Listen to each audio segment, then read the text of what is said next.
धुळे शहरात फटाके फोडत भरधाव बुलेट चालवणाऱ्यांची संख्या वाढली आहे। अनेक ठिकाणी बुलेट स्वारांच्या उच्छादामुळे सर्वसामान्य नागरिक अक्षरशः वैतागले आहेत। त्यामुळे जिल्हा पोलीस अधीक्षक श्रीकांत हिवरे यांनी अशा बुलेट स्वारांचा आवाज दाबण्यासाठी कठोर पावले उचलली आहेत। त्यांनी आज सकाळी शहरात नाकाबंदी करत तासाभरात तब्बल 100हून अधिक बुलेट धारकांवर दंडात्मक कारवाई केली।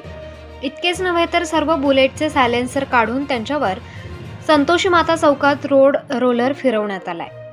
प्रबंधभूमी महाराष्ट्र न्यूजसाठी अजय भरसट, धुळे। पण असे निदर्शनास आलेलं आहे की भरपूर यंगस्टर्स आपल्या गाड्यांमध्ये मॉडिफिकेशन करून, बुलेटमध्ये मॉडिफिकेशन करून मोठ्या प्रमाणामध्ये आवाज करत शहरामध्ये फिरत असतात। त्या अनुषंगाने आपण एक विशेष मोहीम इथे घेतलेली आहे आणि 100च्या वर असे सायलेन्सर लावलेले जे वाहन आहे त्यांच्यावर कारवाई करून त्यांचे सायलेन्सर काढून आज आपण बुलडोझरमार्फत 3 लाखाचा मुद्देमाल आज इथे नष्ट केलेला आहे, जेणेकरून समाजामध्ये हा मेसेज जावा की असे कोणतेही मॉडिफिकेशन करू नये आणि नॉईज पोल्युशन देखील करू नये आणि समाजामध्ये दहशत माजवण्याचा कोणी प्रयत्न करू नये। या अनुषंगाने मुद्दामून सार्वजनिक ठिकाणी आपण असं हे केलेलं आहे काम।